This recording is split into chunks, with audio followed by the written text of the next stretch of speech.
네, 오늘부터 우리 웨스터민스터 신앙고백서 강의를 이제 진행을 할 텐데요.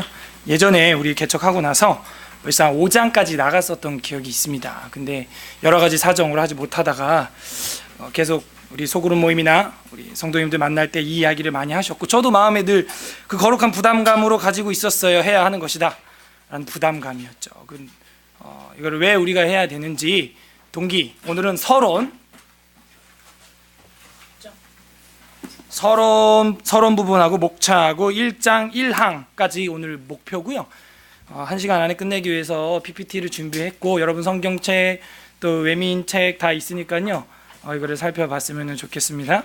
그래서 필기도 하고 밑줄도 칠하는데 치시고, 그 다음에 앞에 PT는 다 여러분 책에 있는 걸 요점 정리를 한 거고, 책에 없는 것들을 좀 제가 첨언을 한 것들이지 크게 다른 거 없습니다. 하는데 이야기를 시작하려고 합니다. 설교를 듣듯이 들어도 되겠지만 여러분이 함께 설교를 하는 마음으로 여기서 이거를 또 가르칠 수 있는 분들이 나와야 되거든요. 그래서 이제 시작을 하면은 우리 신앙을, 저는 이 나무의 비유를 이제 하는 게 참 적절하다. 나무의 나무, 그죠? 저번에도 우리 새가족 교육 마지막 시간에 장로교회사를 제가 10주차를 제가 진행을 할 때 나무 아름드리 세콰이어 나무를 보여드렸던 적이 있는데, 아직 10주차 안 들으신 분들은 모르시겠지만 우리 신앙은 저 바로 나무와 같은 느낌이 있어요. 그래서 우리가 보통 구약성경, 신약성경이 있는데, 구약성경은 나무로 해당하면 어디에 해당한다고 우리가 보통 말을 했어요?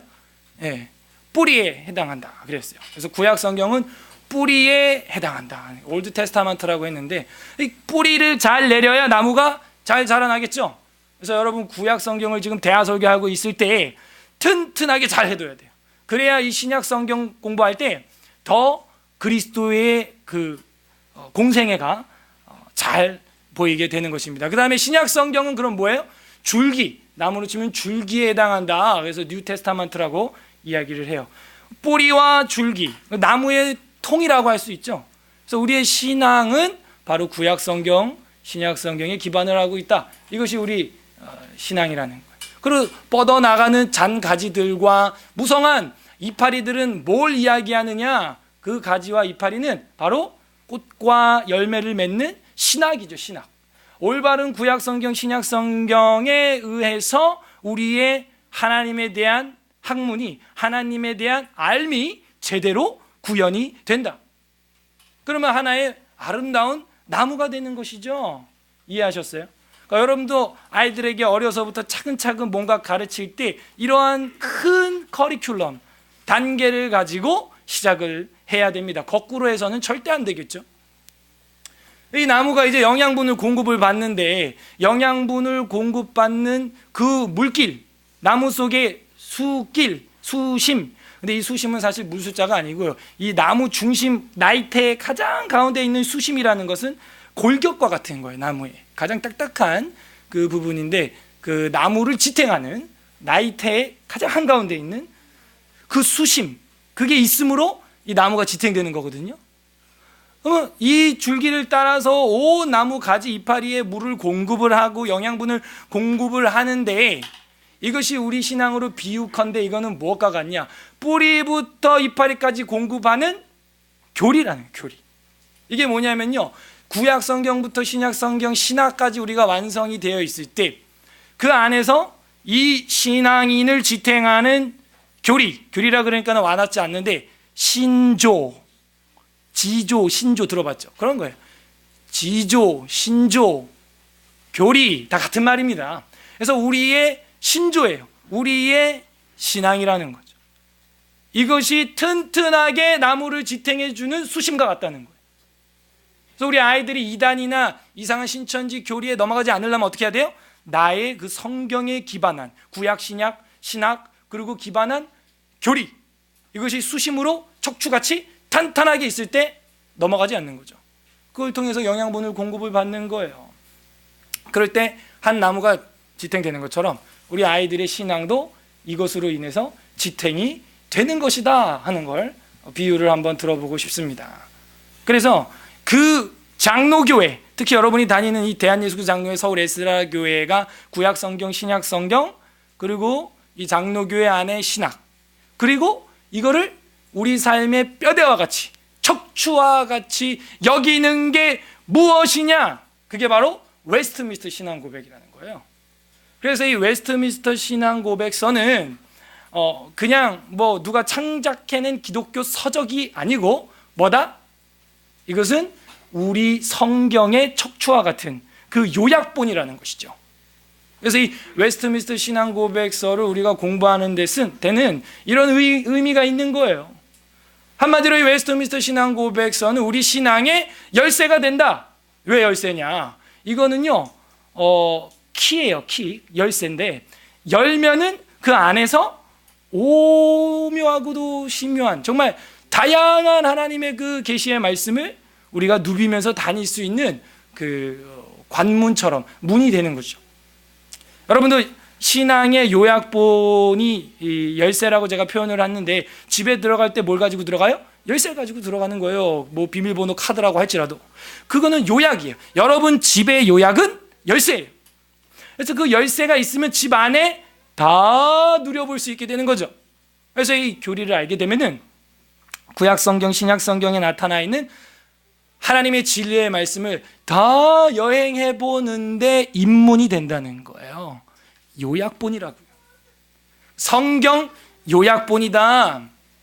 이렇게 여러분들이 생각을 하시면 조금 더 쉽게 다가오겠습니다. 그래서 이 웨스트민스터 신앙 고백서는 그러면 어떤 책이냐? 서론을 오늘 한다 그랬으니까 이야기를 보면은 이 웨스트민스터 신앙 고백서는 흔히 말하면은 외민이라고 제가 요약을 했는데, 짧은 말로 외민이라 그러면 웨스트민스터 신앙 고백서인 줄 아세요. 칼빈주의의 가장 완숙한 혹은 표현이고 이 개혁주의 신학의 집대성이다라고 말을 할 수가 있습니다. 그래서 장로교의 교리를 이론화 체계화시킨 사람이 존 칼빈이라고 하는 사람, 지금으로부터 500여 전의 사람 아닙니까? 그래서 그 사람의 길을 따라가는 이 후학들, 신앙인들, 성경으로 돌아가자 하는 그 구호에 아멘으로 화답하는 사람들, 그 사람들을 칼빈주의자들이라고 보통 이야기를 해요. 그렇다고 칼빈이 뭐 다 말이 다 무오하다, 틀린 게 없다, 그런 걸 이야기하는 게 아닙니다. 저 사람도 틀린 게 있죠. 왜 없겠어요? 그리고 개혁주의라는 말은 칼빈주의라는 말하고 같은 말이에요. 칼빈주의는 뭐예요? 칼빈이 말씀으로 돌아가자라고 로만 카톨릭에서 개혁을 했죠. 그래서 개혁주의 이퀄 칼빈주의, 똑같은 말입니다. 그래서 이거를 표방하는 교단은 장로교단뿐만이 아니고 개신교는 원래 최초 전부 이것을 표방했던 교파들인데, 어떻게 하다가 지금 잘못돼가지고 그냥 다시 혼합주의로 빠져들고 있는 것이죠. 어쨌든 이 칼빈주의, 개혁주의 신학의 집대성이라고 불리는 웨스트민스터, 그러니까 칼빈 이후에 만들어진 거거든요. 그래서 이것은 알미니안주의, 페라기우스주의, 알미니안주의, 한마디로 오늘날로 치면 이단 사설이다 이렇게 생각하면 쉬워요. 네이버에 검색하면 다 나오니까. 한마디로 우리가 믿는 신앙이랑 반대예요. 하나님의 뭐 절대 주권이라든지 이 인간의 전적인 부패라든지 뭐 하나님의 예정이라든지 이런 거를 안 믿는 사람들인데 기독교인이라고 말하는 사람들이에요. 그러니까 이단이라고 이제 이야기하는데, 삼위일체를 부인하고 뭐 이런 사람들이거든요. 그리고 로마 가톨릭의 오류를 제거하기 위해서 영국과 스코틀랜드 그 외국 개혁교회와의 일치를 위해서 법령을 개정하다가, 기독교 국가니까 영국이나 유럽이 다 기독교 국가고 왕실이다 보니까 법령을 개정하다가 이거 이 정도로 안 되겠다, 아예 새로운 신앙 고백서와 교리 문답서를 아예 예배 모범까지 새로 만들어야겠다라는 방향으로 이게 선회되면서 그냥 법령 몇 개만 교정하려다가 이렇게 된 거예요. 웨스트민스터 신앙 고백이 이제 나오게 된 것이죠. 그래서 이거를 만드는데 착수를 이제 하게 됩니다. 그래서 시대는 지금으로부터 약 372년 전에 1643년 7월 1일 영국 웨스트민스터 대성당, 뒤에 보이는 저 사진이에요. 모여가지고 1649년 2월 22일 영국 의회가 인준하는 데까지는 5년 8개월 동안 저 문서를 만든 거예요. 5년 8개월 사이에 몇 번이나 모여서 회의를 했느냐? 1163회나 만났다는 거예요. 5년 동안에 1000번 넘게, 약 200번 정도 만나서 회의를 해가지고 여러분의 손에 들려있는 이 성경의 요약본, 웨스트민스터 외민을 만들게 된 것이다 하는 것이죠.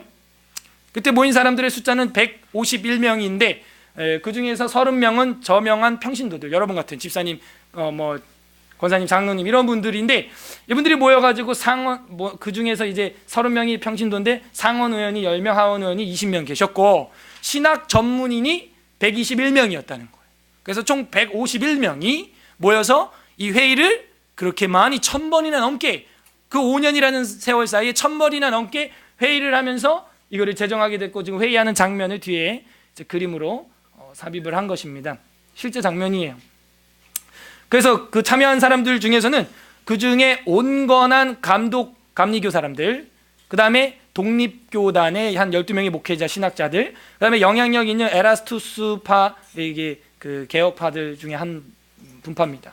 그리고 가장 큰 장로교파가 모여서 이거를 만들게 됐어요. 그러니까 제가 말했죠. 감리교나 뭐 이런 사람들도 사실은 다 뭐예요?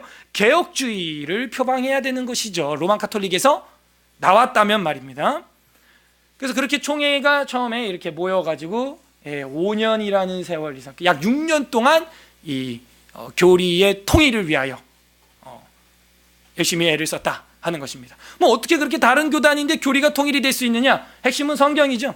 그래서 성경을 핵심으로 해서 교리적인 면에서는 그들 사이에서 별다른 의견의 차이가 크게 나오지 않았습니다. 왜냐하면 총회의 대표들은 약간의 정도의 그 차이는 있었지만 대부분 개혁주의, 즉 칼빈주의 성경으로 돌아가자, 리폼드라고 하는 건데, 리포밍 하기에 동의했고 그 체제를 따르고 있었기 때문입니다. 뭐예요? 제가 아까 말씀드린 펠라기우스나 로마 카톨릭에 반하여 그들의 오류를 반박하려는 운동은 전교파적이었다 하는 것입니다. 그래서 교리적으로 문제가 크게 서로 차이가 나지 않았다. 이렇게 신앙의 표준 문서로 만들어진 웨스트민스터 신앙고백서를 오늘날 한국 장로교회가 전수받아서 사용하고 있으며 개혁주의 신학의 뼈대가 되는 것이죠. 그것이 오늘 대한예수 장로회 한국의 합동측, 그리고 우리 서울 에스라 교회까지 미치게 된 거예요. 그런데 우리가 무엇을 믿고 있는지 모른 채 대부분 교회를 다니고 있는 것이죠. 그래서 성경을 우리가 배우면서 이 성경을 한번 요약해주는 이 신조 공부, 교리 공부는 굉장히 중요하고요. 이 공부를 하고 나서는 헌법, 그리고 헌법이 이것에 기반했다는 걸 눈으로 확인하면서 이제 교회 치리에 순종할 마음이 생기게 되는 겁니다. 거슬러 올라가면 다 성경을 기반으로 한 것이죠. 그리고 나서 이거를 조금 더 자세히 조직신학적으로 쓰고 있는 것이 존 칼빈의 이제 기독교 강요라는 것입니다. 결국에는 존 칼빈의 기독교 강요 이후에 이 웨스트민스터 신앙고백서가 작성되면서 더 요약본으로 나온 거기 때문에 우리는 최고 요약된 외민을 보고 그 다음에 기독교 강요 보고 성경은 늘 보고 있고 지금 그러면서 성경으로 이거를 조명하면서 확인을 해 나가게 될 것입니다. 이것이 웨스트민스터 신앙고백서다라고 하는 것이에요. 좀 이해가 되셨죠? 그래서 한 나무가 자라듯이 우리 한 사람이 곧게 서고 영양분을 공급받고 이단의 침범을 막기 위해서는 그 단단한 수심같이 뿌리부터 끝까지 자라나 있는, 뻗어 있는 수심같이 이 안에 신조가 든든하게 서 있어야 돼요. 그 신조를 여러분이 장로가 될 때, 나중에 뭐 안수집사가 될 때 대소요리 문답이라고 하는 문답을 통해서 묻게 돼 있습니다. 근데 우리가 이걸 공부한 적이 없는데 어떻게 답변을 할 수 있겠어요? 오늘 공부하고 나면은 우리가 공부한 것만큼은 답변을 할 수 있게 됩니다. 그래서 이거를 초대교회에서는요, 어린 유치원생부터 늘 가르쳤던 거예요, 이게. 근데 오늘 한국교회가 버렸어요. 보지도 않습니다, 이거. 있는 줄도 몰라, 이런 게. 웨스트민스터가 그게 뭐 과자 이름이야? 이러고 있다니까요.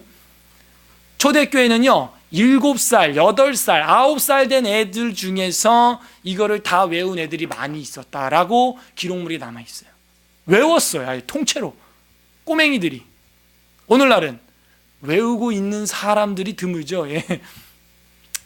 그만큼 우리가 하나님의 말씀의 집대성을 배우고자 하는 마음이 별로 없다 하는 겁니다. 그래서 이거를 우리는 신앙의 열쇠로 바라보고 1장부터 해서 우리가 차례차례 봐나가도록 할 것입니다. 그럼 먼저 목차를 이제 보도록 하겠습니다. 목차를 보게 되면은 여러분 목차랑 똑같이 제가 배열을 했는데요. 왜냐면은 이 목차 배열이 좀 다르죠. 보면은 1장부터 33장까지 일렬로 되어 있지 않고 중간중간에 14, 15, 23장이 중구난방으로 껴져 있는데 그 이유는 원문, 영어로 된 원문을 존중해서 그렇게 순찰을 바꿨어요. 앞에 잘 안 보이면 여러분 노트 보면 됩니다. 노트에 있는 순찰 똑같아요. 첫 번째 성경에 대해서, 두 번째 하나님과 삼위일체. 딱 봐도 우리 새가족 교육이랑 폼을 같이 하죠. 제일 먼저 예수 믿어라 이게 아니에요. 제일 먼저 뭐 예수 십자가를 믿어라 그게 아니고 뭐예요?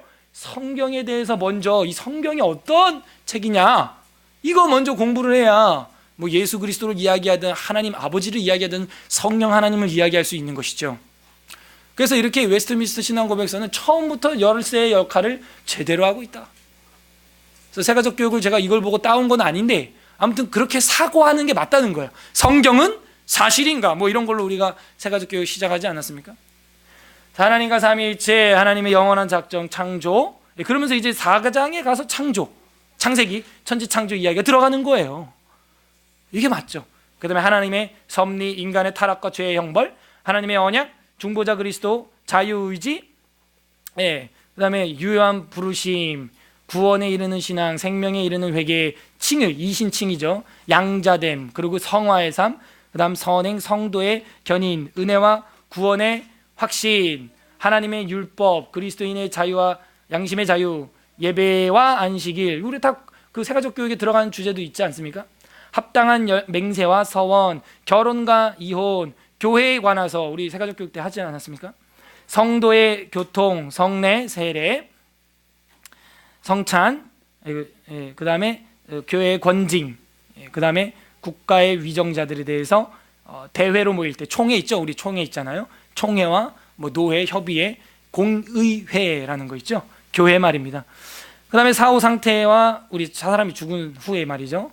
죽은 자의 부활, 최후의 심판. 봐봐요. 최후의 심판은 결국에는 요한계시록에 가서 나오는 거잖아요. 그러니까 최후의 심판까지 가면 결국에는 우리가 뭐예요?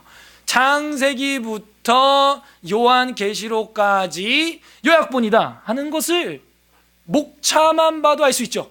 그러면은 막 보고 싶은 생각이 막 들지 않아요? 왜? 단기간에 성경 전체를 훑어볼 수 있는 절호의 기회구나. 뭐 이런 마음이 들지 않나요?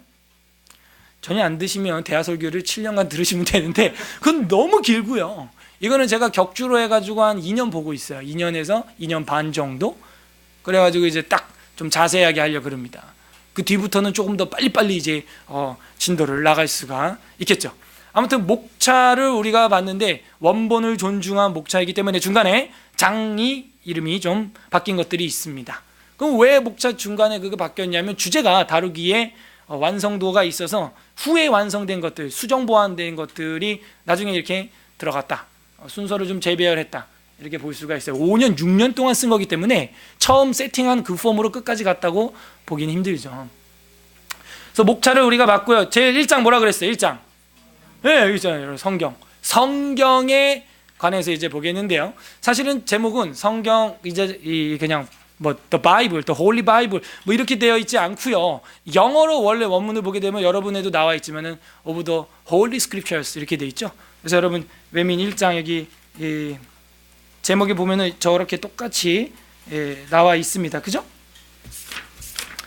몇 페이지예요? 9페이지에 보게 되면은 성경이라고 한글로 되어 있고 of the Holy Scripture. 그러니까 직역을 하면 성경들에 관하여, 이 기록물들에 관하여, 성경들에 관하여 이제 우리가 살펴봐야 한다 하는 것입니다.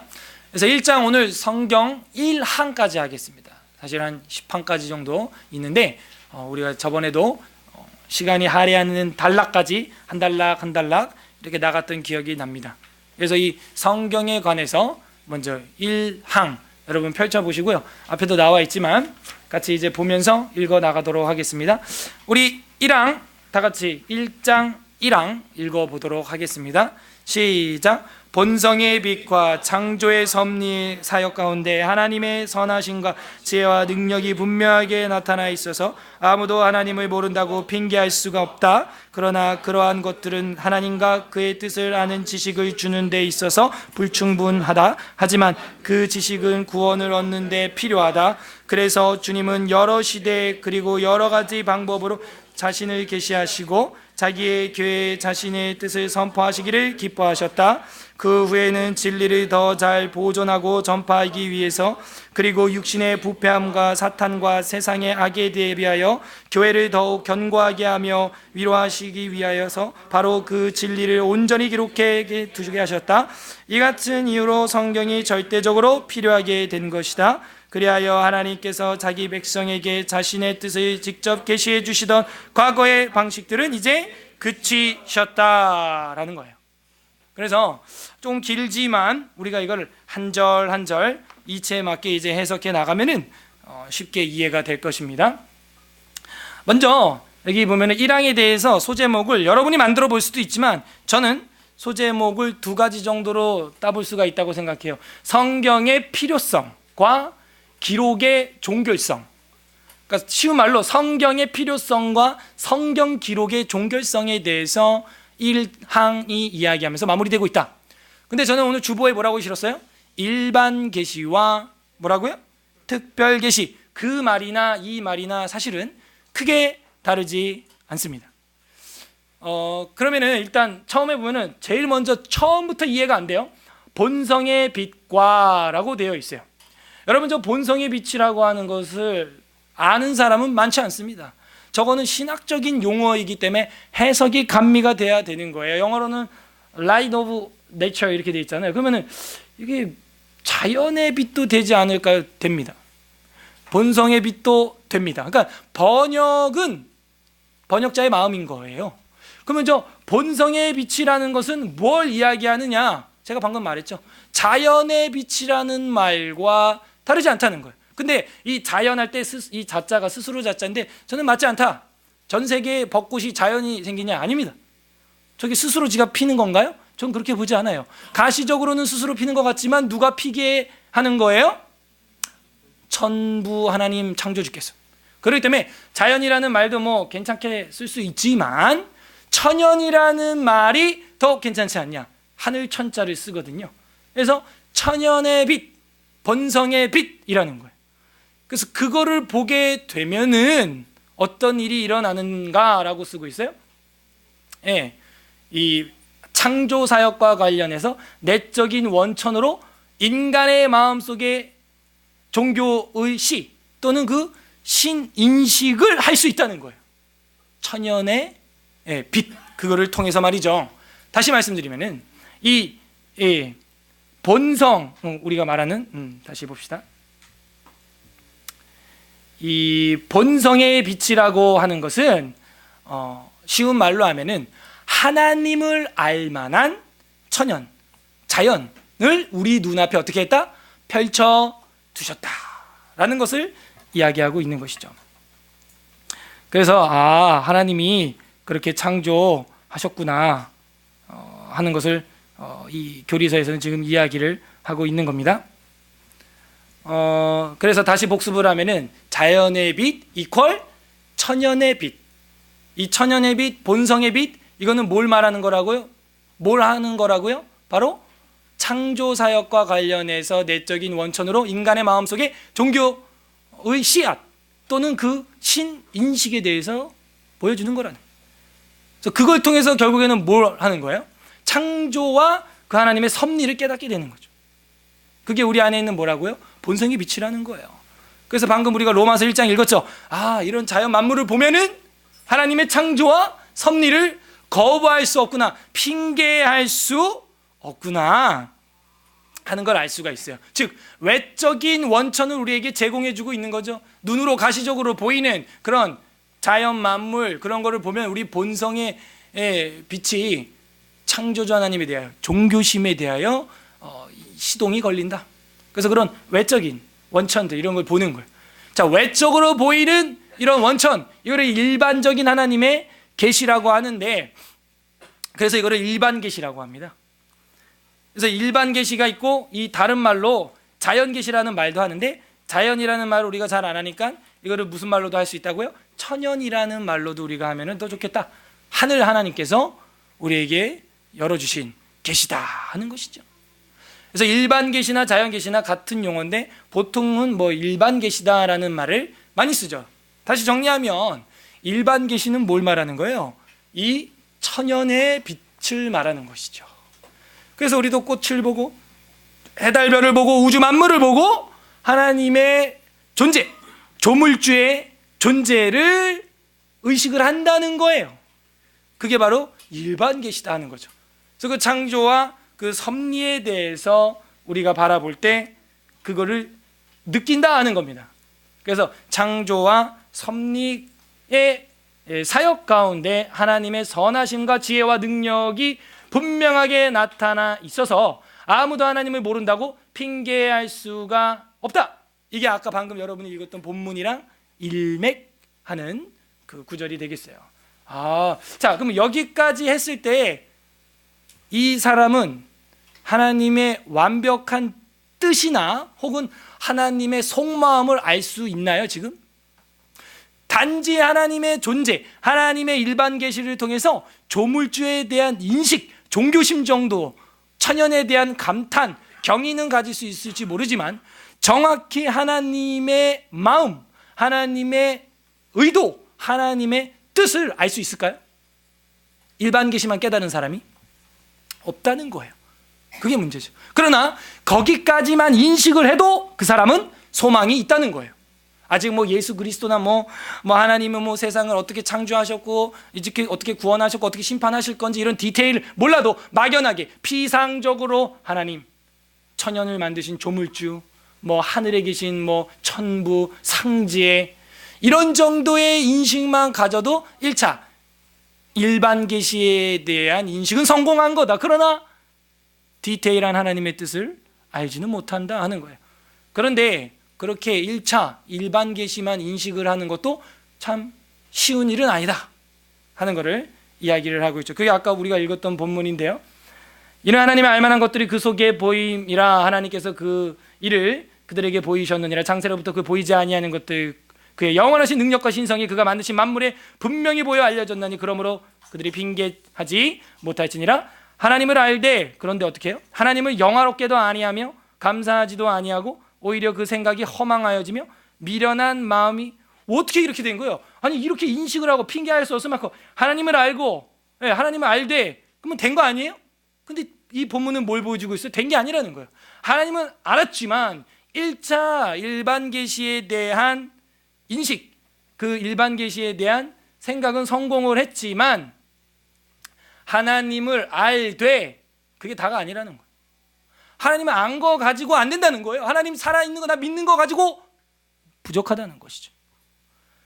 왜요? 하나님을 알면 뭐 할 거냐고요. 하나님을 영화롭게도 안 하고 감사하지도 아니하고 오히려 그 생각이 어떻게 허망하여져서 미련한 마음으로 어두워져 있는데 하나님 있는 거 알고 일반 계시 천연의 빛을 받은들 그 상태로는 하나님과 가까워질 수 없는 어둠의 상태다 라는 걸 이야기하고 있다는 것입니다.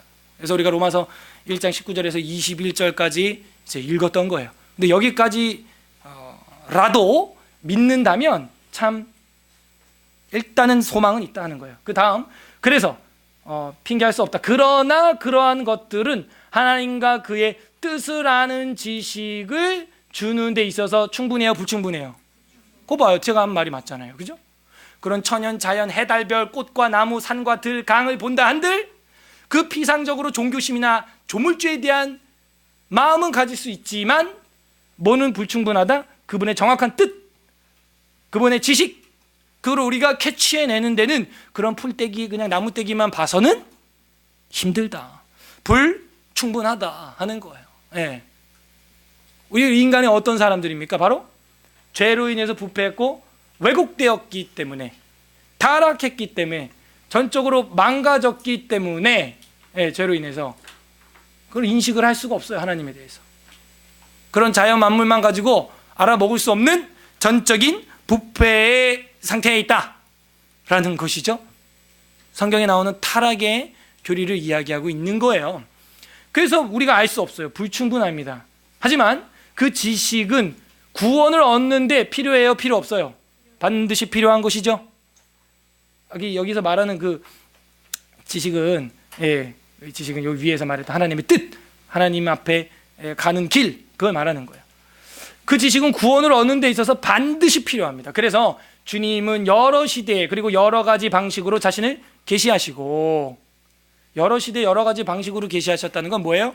창조도 하시고 음성을 직접 들려주기도 하고, 엘리사, 엘리야 이런 종들을 보내기도 하시고, 홍해를 가르기도 하시고, 그런 여러 가지 방법으로 계시하시고, 자기의 어디를 통해서? 교회, 이게 신약으로 넘어온 거 아닙니까 벌써? 교회에 자신의 뜻을 선포하시기를 기뻐하셨다. 벌써 구약부터 신약이 요약된 겁니다, 이게. 그래서 우리 교회가 여기 있는 거예요, 지금. 그래서 교회를 통해서 자신의 뜻을 선포하기를 기뻐하셨다. 그 후에 진리를 잘 보존하고 전파하기 위해서, 뭐가 문제냐면 이 진리를 교회를 통해서 이렇게 말씀을 하셨는데 뭐가 안 되는 거예요? 보존이 안 되는 거예요, 보존. 그리고 전파가 잘 안 되는 거예요. 그래서 그걸 위해서, 그리고 우리 육신의 부패와 사탄과 세상의 악에 대비하여 교회를 더욱 견고하게 하며 위로하시기 위해서 바로 그 진리를 온전히 어떻게 했대요? 기록해 두셨다는 거예요. 기록해 두게 하셨다는 거예요. 그것이 하나님 뜻이라는 거예요. 자, 여기 제가 빨간색 칠했죠. 그 기록해 둔 것이 뭐예요? 그거예요. 그걸 지금 이야기하고 싶은 겁니다. 그래서 이런 기록물을 남긴 거예요. 이거를 기록으로 남기지 않고 그냥 주의 종을 통해서 직통계시로 직방직방 할 수도 있는데, 그렇게 해봤더니 어떤 일이 있었다는 거예요? 진리가 더 잘 보존이 안 되고 전파가 잘 안 됐고, 육신의 부패와 사탄과 세상의 악에 대비하여 교회를 더욱 견고하고 그 교우들을 위로하는 위로를 위해서는 미흡했다는 거예요. 그래서 완벽하게 빼도 박도 못하게 그냥 어떻게 하자? 기록하자. 그래서 기록해두는 게 가장 완벽하니까 그 방법을 하나님께서 선택하시게 되었다 하는 겁니다. 예, 그게 이제 이 뒤에 나오는 이야기인데, 이 같은 이유로 성경이 절대적으로 필요하게 된 것이다 하면서 이제 결론이 나오지 않습니까? 그래서 성경이 절대적으로 필요하게 된 거구나. 왜? 일반 자연계시, 천연계시를 통해서는, 본성의 빛, 천연의 빛을 통해서는 하나님 존재 자체를 인정하는 것 정도는 되지만, 하나님의 뜻과 그분의 정확한 의도와 구원의 길과 지식을 아는 데는 한계가 있다. 물론 구원의 길이 있었죠. 선지자와 여러 가지 모양을 통해서 했지만 그것이 보존이 안 됐다는 거예요, 잘. 그래서 어떻게 했다? 기록을 함으로써 절대적인 진리를 만든 것이죠. 절대 필요하니까 말이에요. 예. 그래서 이 성경이라고 하는 것을 우리가 뭐라 그러냐? 특별 계시다라고 이야기를 하는 거예요. 특별히 하나님이 주신 거예요. 이거는 신자 불신자에게 다 준 일반 계시와는 차이가 있죠. 이미 일반 계시를 믿은, 그 천연의 빛, 본성의 빛을 깨달은, 믿은 여러분 같은, 저 같은 사람에게 또 더 하나님에 대한 지식과 뜻을 분별하라고 주신 한 차원 높은 계시죠. 그 특별 계시. 그 특별 계시, 다른 말로 말씀 계시라고 하는 것입니다. 그게 뭐라고요? 그게 이 성경이라고 하는 거예요. 성경. 쉬운 말로 하면. 그럼 뭐 다른 말로 해도 되겠죠. 특별 계시, 말씀 계시, 성경 계시 뭐 등등. 그래서 우리가 일반 계시와 특별 계시를 이제 구별할 수 있게 되었어요. 그러니까 아무것도 모르고 그냥 일반 계시, 특별 계시 이런 말만 들으면은 이게 신학적인 용어이기 때문에 이해가 잘 안 되는데, 이제는 이해를 할 수 있게 된 것이죠. 일반 계시와 천연 계시, 자연 계시, 그 다음에 특별 계시와 말씀 계시, 성경 계시, 이게 이렇게 존재하고 있는 거구나라는 걸 알게 되었습니다. 뒤에 분들 안 보일까봐 올리는데 다 책이 있으니까. 이 같은 이유로 성경이 절대적으로 필요하게 된 것이고, 그리하여 하나님께서 자기 백성에게 자신의 뜻을 직접 계시해 주던 과거의 방식들은 이제 어떻게 됐어요? 그치셨다 하는 거예요. 계시의 기록의 종결성을 이야기하고 있는 거예요. 기록을 아직 한 번에 해놨기 때문에 또 이제 이 시간 성령께서 엘리야나 엘리사처럼 네 마음이 뜨끔하지 아니하더냐 막 이러면서 주님이 내게 이르시되 이런 거 없다는 거예요. 우리는 어떻게 말해야 돼요? 성경에 기록되었을 때 성경이 말씀하시기를 이렇게 가야 한다는 것이죠. 그런데 봐봐요, 오늘날 이제 여기부터 여러분은 이제 다른 교회 못 가게 생겼어. 이제 봐봐요, 지금 이렇게 말을 하고 있는데, 과거의 방식들은 이제 그쳤다라고 말을 하고 있는데, 지금 밖에서는 뭐 하고 있어요? 이 시간 성령이 나에게 임하고 있습니다. 뭐 이런 거 있죠. 막 신사도 운동해가지고 이 강대상에 지금 진동으로 임하고 있습니다. 막 이러면서 막 그게 지금 한국 세계 그 완전 판을 치고 있습니다. 자기가 마치 신령한 종인 것처럼 악령 충만한 거예요. 악령 충만, 귀신 충만했든지. 그러면서 자기를 어떻게 해요? 신령한 종으로 포장하는 것이죠. 자기는 거룩한 종으로 위장하는 것이죠. 성경에 보면은 그치셨다 그런 게 있느냐. 일단 성경에 대해서 이제 우리가 살펴보게 되면 이 기록물은 단지 한낱 기록물이 아니고, 이 기록물은 어떤 기록물이냐. 베드로후서 1장 19절에서 21절 읽었잖아요. 우리에게 더 확실한 예언이 있어라고 되어 있는데 번역이 잘못됐고요. 예언의 말씀이 있어, 이래야 완역이 되는 것입니다. 그래서 헬라어 성경을 제가 찾아봤더니 예언이라는 말도 있고 말씀이라는 로고스라는 말도 같이 들어있어요. 그러므로 예언해서 이렇게 줄이면 안 되고 예언의 말씀이 있어, 이렇게 봐야 됩니다. 어두운 데를 비추는 등불과 같으니 날이 새어 샛볕이 너희 마음에 떠오르기까지 너희가 이것을 주의하는 것이 옳으니라. 뭘 주의하라는 거예요? 예언의 말씀, 하나님의 기록된 말씀. 그것이 뭐라는 거예요? 우리에게 있는 더 확실한 예언이라는 거죠. 성경보다 더 확실한 예언의 말씀 있어요, 없어요? 그러면 없다는 얘기예요. 성경보다 더 확실한 건 이제 없다라는 것을 베드로 사도가 이야기하고 있는 거죠. 더 확실한 거는 바로 기록된 하나님의 말씀이라는 거예요. 그래서 그것을 주의하는 것이 옳으니라. 먼저 할 것이 있다. 먼저라는 말이 있잖아요. 먼저 할 것은 성경의 모든 예언은 사사로이 풀 것이 아니니. 사사로이 풀지 말아야 될 이유는, 예언은 언제든지 사람의 뜻으로 낸 것이 아니요 오직 성령의 감동하심을 받은 사람들이 하나님께 받아 말한 것이기 때문에 성경은 성경으로서 해석을 해야지 사리사욕으로 해석을 해서는 안 된다. 그렇게 사사로이 해석을 하다가 큰일 난다 하는 거예요. 그래서 전문 신학인들이나 아니면 성경을 동전적으로 배운 그런 부모님을 통해서, 성도들을 통해서 우리가 하나님의 말씀을 배워야 한다 하는 것이죠. 그러므로 성경이 절대적으로 필요하게 된 이유에 대해서 성경 자체가 증언하고 있다라는 것을 봤고, 과거와 같은 방식으로 우리한테 계시하는 것을 이제 그치셨다 그랬는데, 그치셨다 하는 그 부분에 있어서 우리가 한번 봐야 될 본문이 좀 있거든요. 히브리서 1장 한번 1절 한번 펼쳐보시죠. 여러분 그 10페이지 1항에 보게 되면은 그 관주에다 나와 있어요. 마지막에 보면은 히브리서 1장 1절을 보세요. 히브리서 1장 1절 2절 우리 다 같이 한번 읽도록 하겠습니다. 시작. 옛적의 선지자들을 통하여 여러 부분과 여러 모양의 우리 조상들에게 말씀하신 하나님이 이 모든 날 마지막에는 아들을 통하여 우리에게 말씀하셨으니 이 아들을 만유의 상속자로 세우시고 또 그로 말미암아 모든 세계를 지으셨느니라. 창조주라는 얘기예요. 뭐예요? 옛적에는 그 선지자들을 통하여 여러 부분과 여러 모양으로 말씀하셨는데 우리 조상들에게, 근데 이제 어떻게 했다는 거예요? 마지막 날에는 그 아들을 통하여, 예수 그리스도를 통하여 말씀하셨다는 거예요. 그리고 그 예수 그리스도의 말씀을 이제 기록했죠. 그게 신약이에요. 그래서 이것은 이제 더 이상 기록되지 않아요. 종결되었다 하는 거예요. 그리고 요한계시록 22장에도 보게 되면은 이 두루마리에 더하지 말고 빼지 말아라, 요한계시록을 향하여 하는 말이지만 저는 더 확장해서 성경 전체를 두고 하는 이야기다라는 거죠. 계시록 한번 22장 보겠습니다. 계시록 22장의 마지막 장인데요, 우리 성경에 이런 말씀이 있어요. 22장 18절, 요한계시록 22장 18절 19절 읽을 테니까요, 여러분 한번 잘 보세요. 18절.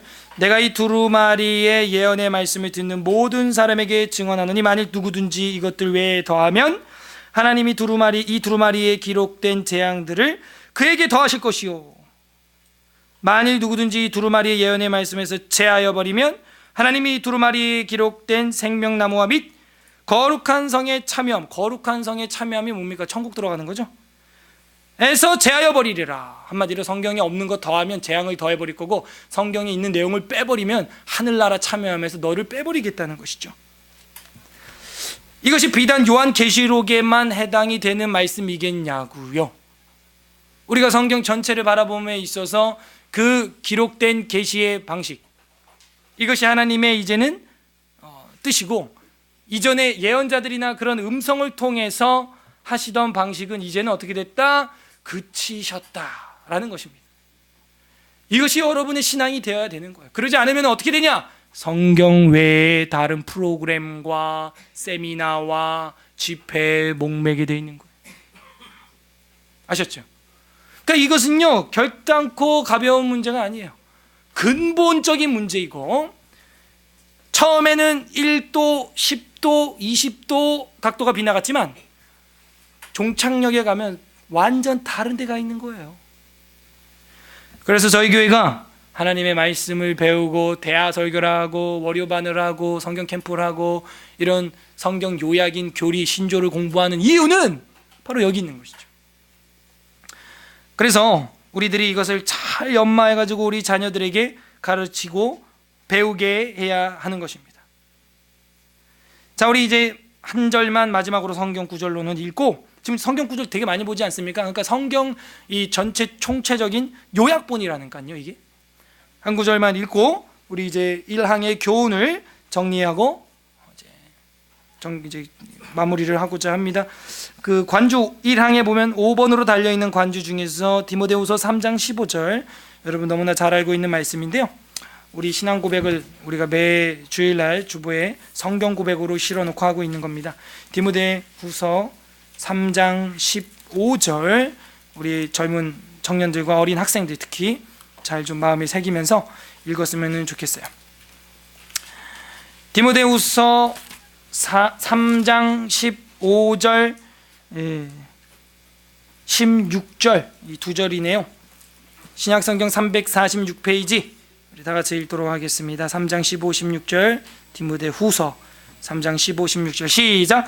또 어려서부터 성경을 알았나니 성경은 능히 너로 하여금 그리스도 예수 안에 있는 믿음으로 말미암아 구원에 이르는 지혜가 있게 하느니라. 모든 성경은 하나님의 감동으로 된 것으로 교훈과 책망과 바르게 함과 의로 교육하기에 유익하니, 이렇게 되어 있죠. 그래서 이 모든 성경이라고 할 때 이때는 당시는 구약 성경을 이야기하는 게 맞지만 우리 신약 시대에는 신약 성경까지 포괄을 당연히 해야겠죠. 그래서 이 모든 성경은 우리로 하여금 구원에 이르게 하는 지혜가 있는 것은 두말할 것도 없고, 교훈과 책망과 바르게 함과 의로 교육하기에 유익하고, 17절 이는 하나님의 사람으로 온전하게 하며 모든 선한 일을 행하는 능력을 갖추게 하는 것이다, 이렇게 되어 있어요. 온전하게 한다, 온전하게 한다라는 단어가 계속 나오고 있죠. 이 온전하게 한다라는 단어가 뭐냐? 그리스도의 제자가 되게 한다라는 거예요. 예수 그리스도의 제자의 삶을 살게 한다는 것입니다. 자, 이렇게 해서 우리가 1장 1항을 다 살펴봤고요. 10페이지에 있는 1장 1항의 교훈 1번, 2번, 3번, 4번이 나와 있죠. 우리 하나하나 읽어보도록 하겠습니다. 10페이지에 1장 1항의 교훈이라고 되어 있는 괄호 1번 시작. 하나님은 인간에게 자신을 자연과 성경의 두 가지 다른 방식으로 계시하신다. 자, 그럼 우리 자연과 성경이라고 했으니까 이 자연을 다른 말로 또 뭘로 바꿀 수 있다고요? 네, 천연, 본성 뭐 이런 걸로 바꿀 수 있다 그랬죠. 이제 그런 게 보여야 되는 거예요. 아, 하나님의 계시의 방법은 두 가지였구나. 이런 천연 계시, 일반 계시, 자연 계시, 그 다음에 성경, 특별 계시, 말씀 계시, 성경 계시. 정리되셨죠? 그런 방식으로 우리로 하여금 어떻게 하나님을 알게 해 두셨다. 2번 읽어보겠습니다. 시작. 살아계시고 참되신 하나님은 여러 가지 방식으로 자신을 계시해 주심으로 비록 성경이 없을지라도 모든 사람이 필연적으로 하나님과 항상 대면할 수밖에. 자, 그러면 2번은 성경이 없을지라도 라는 말이 있는 걸로 보아 어떤 계시를 이야기하는 거예요? 그죠? 첫 번째 자연이라고 아까 1번에서 이야기했던 그 자연 계시, 일반 계시를, 천연 계시를 이야기하는 것이죠. 그래서 핑계할 수 없다는 거예요. 성경 몰라도 신적 존재에 대해서 부정할 수 있다 없다? 없다. 3번 시작. 아무도 자기들이 무식하고 죄악된 상태에 대하여 핑계할 수 없다. 왜? 우리는 몰라요. 그 하나님이 뭐 어떤 마음을 가지고 있는지, 어떤 구원의 경륜을 가지고 있는지, 천국은 어떻게 생겼는지, 어떻게 우리를 이끌 건지 우리는 몰라요. 그걸 우리가 인정해야 됩니다. 왜? 우리는 전적으로 부패했기 때문에. 하나님의 뜻을 알기에 어떻다 그랬어요? 불충분하다 그랬잖아요. 왜? 우리가 전적으로 부패한 자기, 죄로 인해서 타락했기 때문에 알 수 없는 것이죠, 하나님의 뜻에 대해서. 자, 4번 읽겠습니다. 시작. 오직 성경에만 하나님의 구원이 규정되고 계시되어 있기 때문에 참되고 구원에 이르게 할 하나님에 대한 지식을 얻게 하기 위해서는 성경이 필요하다. 그렇죠? 그 피상적으로 알게 된 신적 존재, 종교심에 대해서 이거를 피상적인 것이 아니라 선명하게 만들기 위해서 특별 계신 성경이 필요하게 되었다 하는 거예요. 그래서 우리가 하나님을 섬겨나가고 인생을 살아감에 있어서 바로 이 성경이라는 것은 굉장히 중요한 거예요. 이것은 피상적으로만 알 하나님에 대해서, 신적 존재에 대해서 이젠 피상적이지 않고 어떻게 특별 계시의 말씀을 따라 정확하게 그분에 대한 지식과 뜻을 파악할 수 있도록 우리 손에 그야말로 딱 쥐어진 거예요. 그리고 이 방법 외에는 이제 하나님이 우리에게 가르치신다, 안 가르치신다? 안 가르치신다. 계시가 어떻게 됐다? 종결되었다, 그치셨다 라는 거, 이거를 명심하셔야 됩니다. 만약 그치지 않았다면 오늘날도 예언자는 어디서든지 등장할 수 있고 자기 멋대로 떠들어대고, 심지어는요 그런 사도들이 만약에 존재한다면 이제 뭐까지 되는 줄 알아요? 성경도 더 플러스해서 기록할 수 있는 거예요. 그렇잖아요. 내가 사도고 직통으로 하나님 뜻 받았으면 내가 써도 되잖아요. 그러면 성경책이 또 얼마나 두꺼워져서 우리로 하여금 힘들게 하겠어요. 그죠? 그러니까 그쳐야죠. 우리의 건강을 위해서라도 그쳐야죠. 그죠? 여러분의 그 체력을 위해서라도 그쳐야죠. 계속 무슨 주님, 그게 예수전도단 DTS 뭐 이런 우리 전사님들이 다 한 건데 지금은 이제 안 하죠. 그런 거 이제 그게 틀려 먹었다 이러고 앉았어. 학생들 주일학교 애들 모아놓고요 이러는 거예요. 이 시간 생각나는 숫자를 아무거나 이야기해봐. 실제로 제가 본 거예요. 들은 거예요. 애들이 막, 학생들이 뭘 알아, 꼬맹이들이 10, 7, 3 너도 3이야 나도 3인데 뭐 이러고 있어. 그러고 나서 이제 그 전도사가 뭐라 그러냐면, 전도사가 그게 우리 교회가 앞으로 부흥할 숫자입니다 이러고 가르쳐요. 그게 예수전도단 DTS 받았다는 사람이. 그게 또 총신 출신이야. 그러니까 무슨 또 모아서 둘러 앉아가지고 또 주여 삼차하고 랄랄라 따따따 막 기도한 다음에 뭐라 그래요? 이 시간 하나님이 우리 마음속에 말씀하시는 걸 한번 들어봅시다. 그치셨다. 들어보제. 히브리서 뭐 이런 거 안 보는 거. 하나님이 옛적에는 여러 가지 방법과 모양으로 선지자들을 통하여 그렇게 말씀하셨지만 이제 마지막 때는 그렇게 하지 않았다고 말하잖아요. 왜 못 알아듣는 거예요? 자, 이제 단돌이 여러분이 만약에 이거를 완전히 지금 외웠다, 이제 이거 이 정도는 외워야겠죠. 지금 별거 어려운 거 없으니까. 아, 이런 교리구나. 누군가 나한테 물으면 이렇게 대답할 줄 알아야 돼요. 뭐예요? 요약은 뭐예요? 일반 계시와 특별 계시죠. 요약은. 제가 그래서 제목을 그렇게 정했잖아요. 그러면 봐봐요. 예를 들어 이제 여러분 장로가 된다, 권사가 집사, 안수 집사 된다 하면은 이제 담임 목회자가 물어요. 시험지 없이 그냥 생으로 묻는다고, 인터뷰 하듯이. 그때 이게 나와야 돼요. 봐요. 566페이지 열어봐요. 여기 이제 이거에 대해서 공부가 됐는지 안 됐는지, 이제 웨스트민스터 대요리 문답, 소요리 문답이 있어요. 문답서라는 거 많이 들어봤죠? 우리가 이거를 해야 이제 세례도 받고 이제 뭐 하는 거거든요. 근데 우리 뭐 그런 것도 없이 그냥 다 받았잖아요. 자, 대요리 문답 566페이지 2번에 대해서 우리가 해결이 됐습니다.